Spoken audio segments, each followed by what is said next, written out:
I'm starting this video up because people always see me in the neighborhood, people's family members and stuff like that.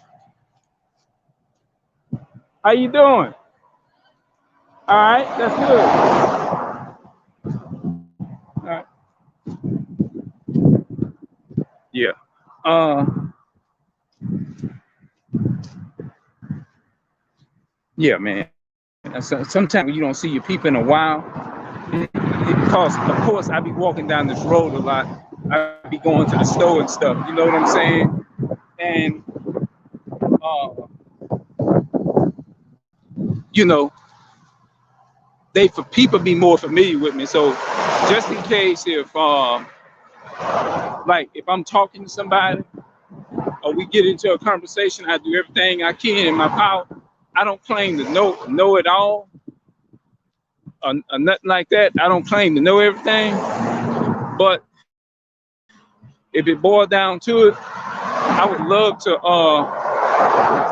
be able to like talk to people. But see, that's why I say I can pretty much I can relate to curses, bro. I can relate to it because the way my life has actually been. Hey, what's up?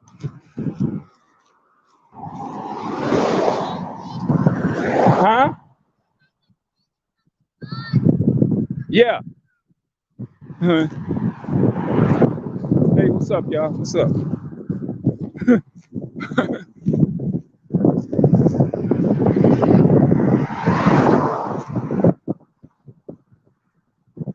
Yeah, man. But anyway, man. Yeah, man. The people, they I don't know what it is, man. Um, why I turn the camera on because I want people to see that sometimes when you are closing, because I've been like that all my life, and when I'm doing something good or nice for somebody or something like that, it basically gives me something to do because I wanna what you call that? I wanna like open up and be more open with my people. You know what I'm saying? Because I'm struggling with I don't know if that's what do you call the spirit of shyness? Because I have that really bad. What do you call that? Because I know the people in my neighborhood. It's like let me see if I can break it down this way, man.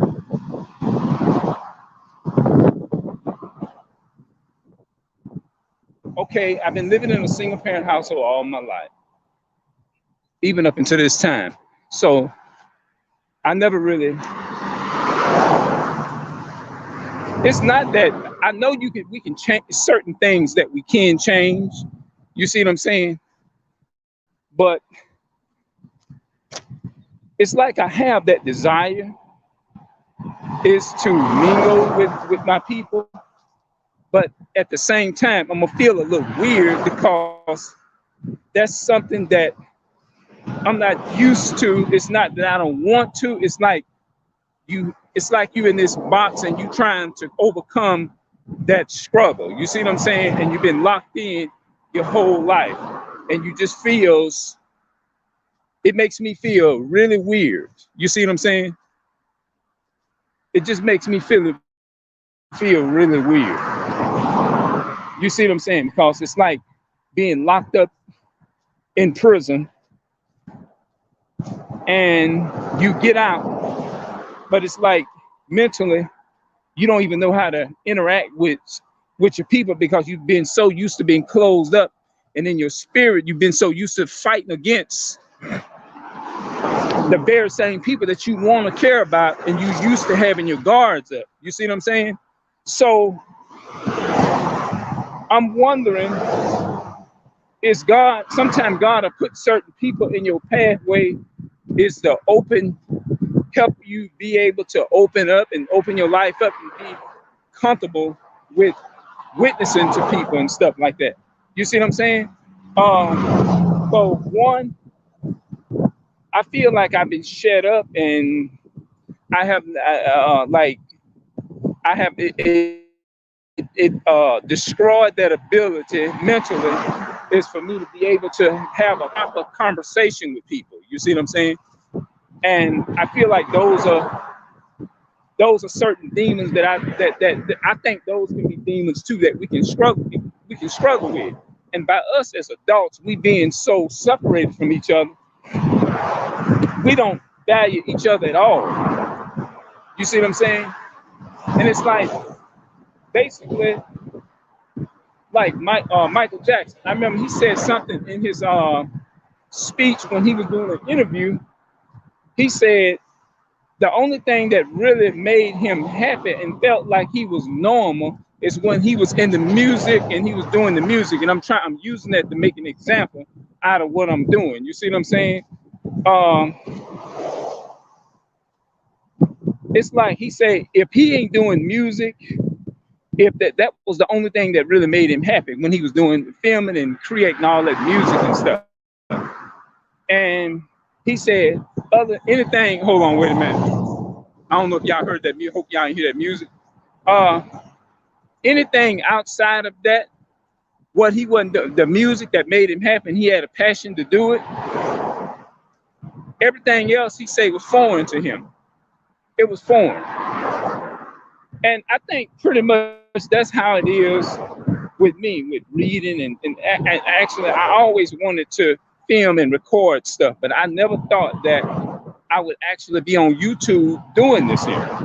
Because before I came to YouTube, it's like I always had a desire that I wanted to reach out to my people. You know, if you go back and look at a lot of them old videos when I started YouTube, I was talking about how I wanted to help my people that was in poverty. And I mean, I wanted to do those things and stuff like that. I try to be more about it. You know, I don't say too much, but about it. But I try to be about the life. You know, instead of just saying. That's why you probably don't hear me say it in every video now. But like when I first started YouTube, I was talking about that because I know what it feels like is to be in poverty and all that kind of stuff. So that's one of my main passions and my main desire is the hold on, wait a minute. One of my main passions, you know what I'm saying, is to make a difference in my community. That's what I want to do, make a difference. What I mean by differences is us as so-called people of color, black people, just for the sake of context, we're not really black. I'm not black, but I'm just saying, I just use it just, anytime you see me using the word black now, us black, I'm not really saying I'm black because I know I'm not black at all. I'm not black. I'm just a color, kind of brown, you know, a brown color, you know. So if you see me using the word black, I'm only just saying and using it just for the sake of context. But I'm not actually calling myself or calling nobody no African American. If you go back and you look at my earliest videos, update videos I did throughout 2019 and 18, you will see me not really, from that point, 2018 up until now, you don't see me really using that word black or none of that. You know what I mean? I just use it just for the sake of context. That's all. But I just want you to know, just in case you get it confused, I know I'm not black. I don't call myself black. You know, because I really realize that black is nothing but a color in a crayon box. But anyway, I do want to make, I remember in 2005, I remember it like this day. I was in the Adventist church. I was dedicated into the church. When I was in Georgia, we moved up there from Louisiana, because I'm from Louisiana, but we moved to Georgia, me and my mother, in 2004.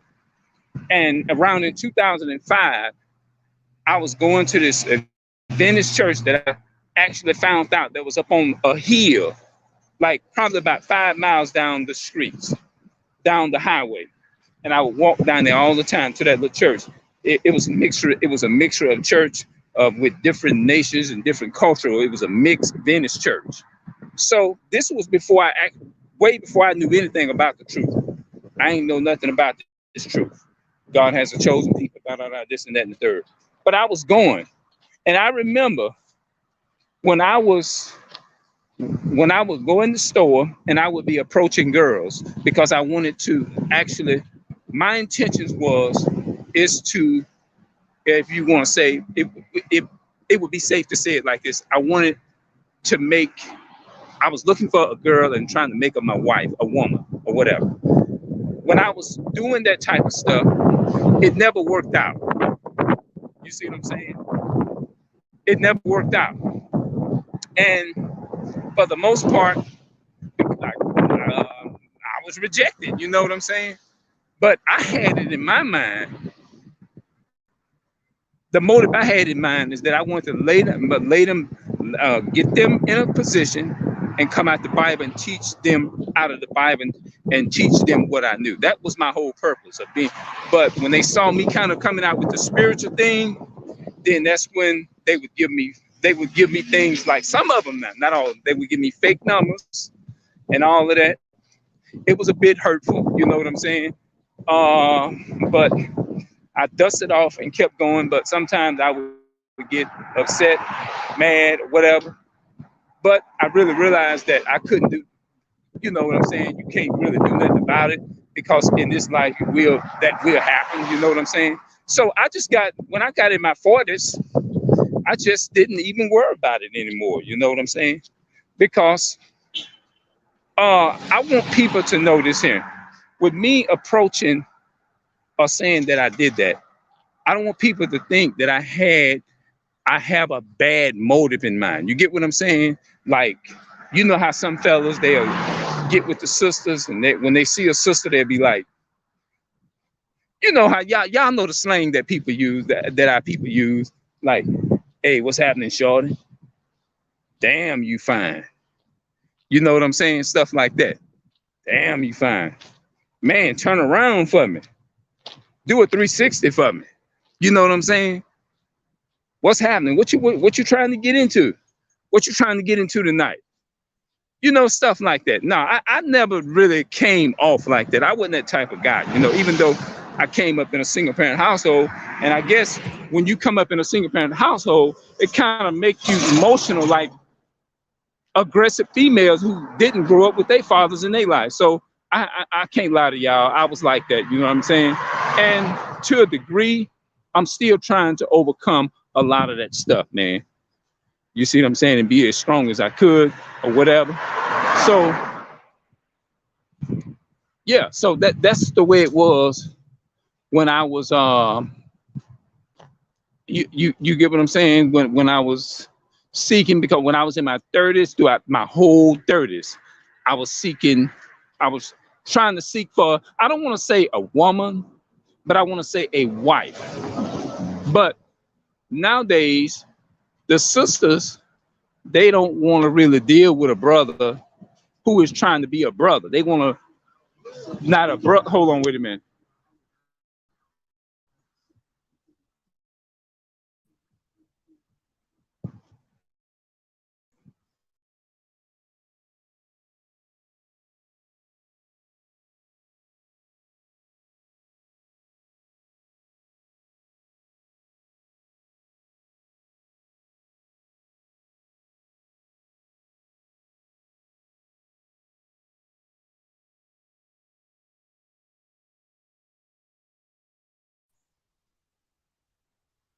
Okay. Yeah. I forgot what the heck I was saying. My camera, my face frozen. You know what I'm saying? But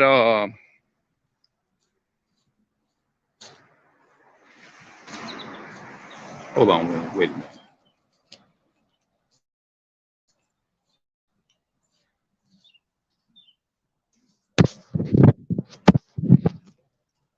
See what happens here.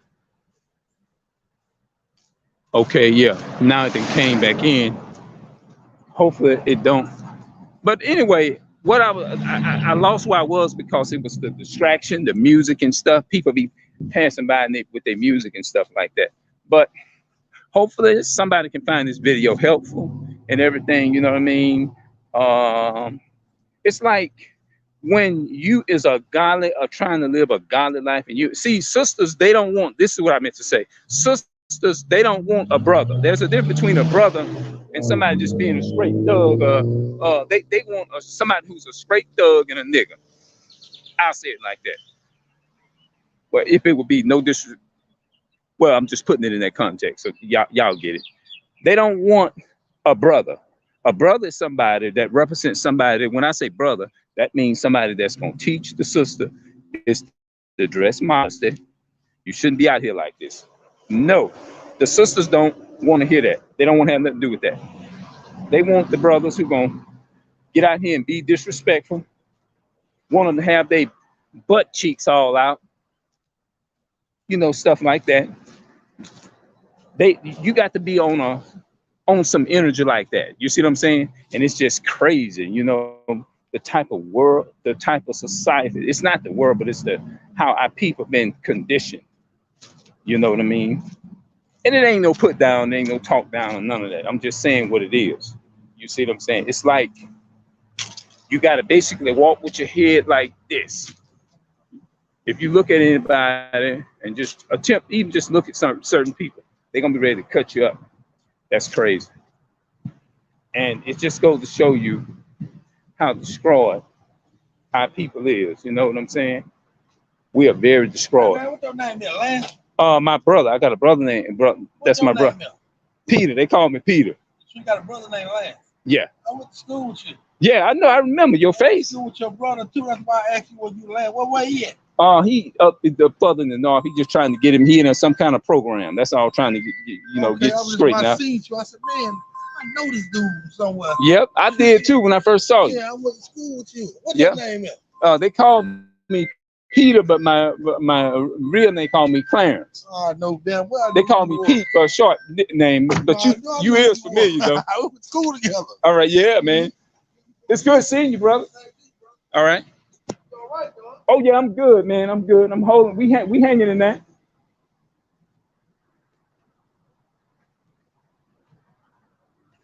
Yeah, that was a brother that we went to school with. Everybody know me around here, man. Yeah, we good. You know, ain't no sense in complaining or nothing like that, man. I'm just basically just talking about the umbrella that our people have been conditioned to be up under. You see what I'm saying?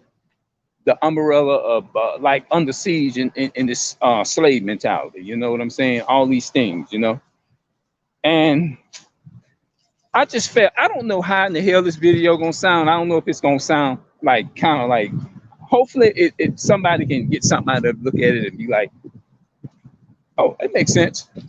Hopefully I can go back and look at it and be like, oh, it makes sense. You know what I mean? So yeah, sisters, that's the only reason why that I basically been to myself. You know what I'm saying? Ain't like I was saying, I woke up one morning and said, you know what? I don't want to be bothered with nobody. I just want to just be with myself and this and that and the third. I just don't want to. It ain't got nothing to do with this and that and the third. It ain't got nothing to do with getting clothes off. This and that and the third. It ain't got nothing to do with, I just don't want. No, I didn't wake up doing that. Because when I was back in the day, when we was born, we wasn't born and trained to be like that. We was trained to love our people, you know. But anyway, let's back a little bit, if it makes sense. When I was in my early 30s, mid 30s, and late 30s, I was actually trying to seek for a wife, a girl who had, and I was trying to see what she had up here. You know what I'm saying? But every girl, most of the time when I approached them, the majority of them, they lied when you didn't meet their standards. They'll say things like, well, I'm trying to focus on school right now. I'm not really looking for anybody right now. I really appreciate it though. I'm flattered that you whatever, but right now I just want to focus on myself right now. And they know exactly what to hit you with now to get rid of it. You know what I'm saying? So did that shit hurt? Hell yeah, it did. You know what I'm saying? But that's the way they did, though. They'll say things like, and you know what? Don't get me wrong. You get that. You know, I respect kudos if they actually were trying to do that. Some of them was probably truthful about it, and some of them would be like, no, I'm not here to lie to you. I'm being honest and I'm being real. And some of them would actually be real about it and be like, you know, be sincere when they're telling you that. But for the most part, hell no. A lot of them will tell you certain things just to get rid of it. And then they'll turn around, then they'll say things like, there are no good men out here, there's no good. But they want the men they want the abusive men. If you think about the average relationship now, most of our women want abusive men. If they was in a relationship with a man who was abusive to them, and I know this ain't sit well with a lot of our sisters or any of that, but it's like once they have had a history of a man, more than likely, not all, and some of them, not saying they can't come out of it.